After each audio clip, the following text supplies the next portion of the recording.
Yo, what's up? Welcome back to another episode of The Source. Houston Texans plus 14 cash last night. That was dope. But that was pretty much the only good thing that happened yesterday for the team. NBA and college football weren't good nights. Oh, you know what? Jess went 2-0 in tennis. She is now 23-7 in her last 30 bets. And both of them yesterday were plus money. She's absolutely on fire in tennis pick. But let's put that to the side because it's college football Saturday and I got a Big 12 matchup for you. TCU, Texas Tech should be a shootout. Let's go. Welcome to The Source.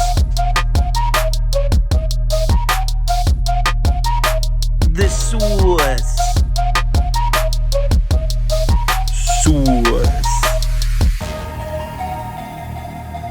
Hey, get the Source. All right, Texas Tech on the road at the undefeated TCU here. The line is TCU minus 10, and the early public's even, but look at all that sharp money on Texas Tech. 91% of the money on the Red Raiders as of Monday morning. Really no changes in the action here. Public is still even, sharp money still on Texas Tech, but look at the line. The books react to that Texas Tech money, drop it down to 9.5. It stays there for a couple days. Now here we are on Friday night. We're now looking at TCU minus 8.5. So let's cap this game. If you subscribe to this channel, you already know the first step. We're running the numbers through the spreadsheet.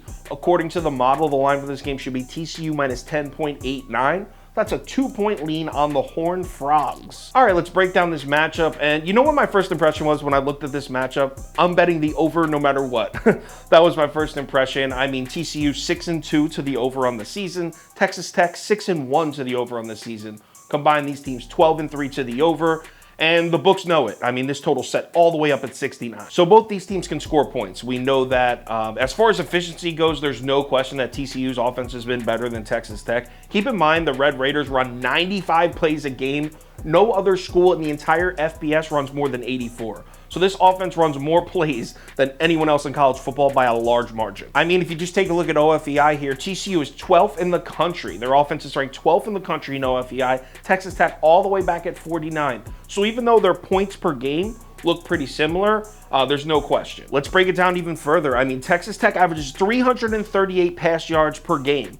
TCU averages just 301, but again, efficiency, because TCU averages 9.7 yards per attempt compared to 6.9 for Texas Tech. Also, look at the passing touchdown to interception ratio. Texas Tech 19 passing touchdowns to 15 interceptions.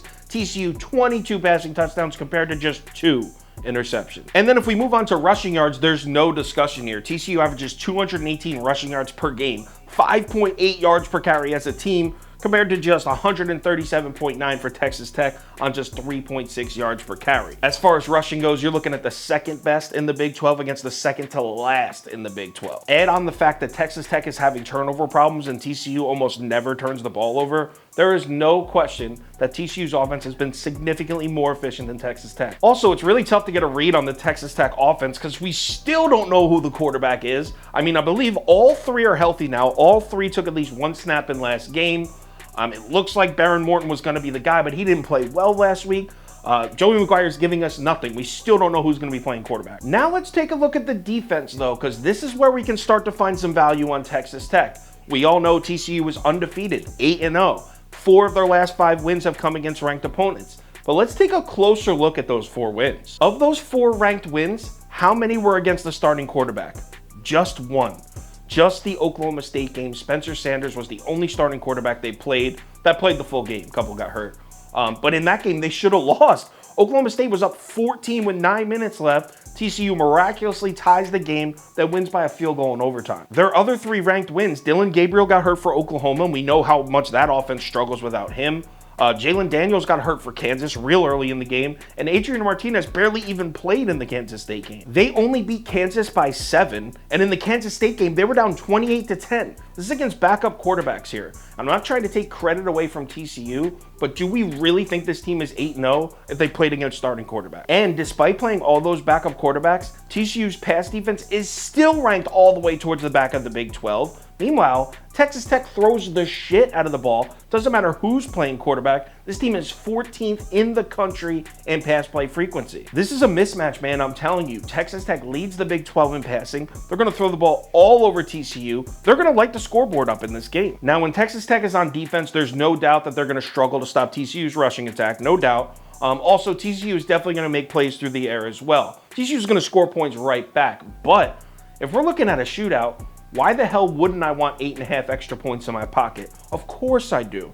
I'm on the Red Raiders here. Give me Texas Tech plus 8.5. Let's go. If anything changes with this bet, I'll let you know on Twitter, so give me a follow there if you're interested. Also, if you want the final tickets that I do, which is for the College Football Saturday, bet of the day, top 7 bets, parlays of the day, underdogs of the day, that kind of stuff, head over to KyleKirms.com or download the Sauce Network app. College Football Saturday, it's week 10. Things are heating up, really looking at some playoff implications now, some conference championship implications.